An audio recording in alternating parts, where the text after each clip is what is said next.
আসসালামু আলাইকুম। ওয়ালাইকুম সালাম। কি লাগাইছ? আসলে ভাই মানুষের কাছে শুনি যে বাগান বানাইছেন ভাই, আমি একবারে খুশি।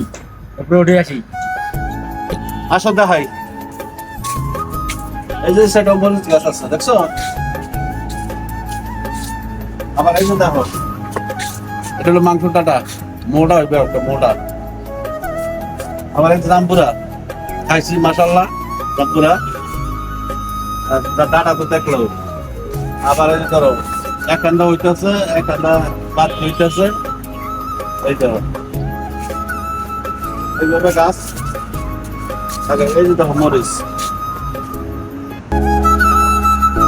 এইভাবে যদি সবাই সাথে লাগাইতে। এই যে আবার আম, জাম বসে চলো 12 মাসের গাছ, মিষ্টি বাবার ফল করে দেবো গা। তো ভাই এই পেয়ারার গাছটা কি রকম? না, পেয়ারা দেখতে অনেক বড় বড়।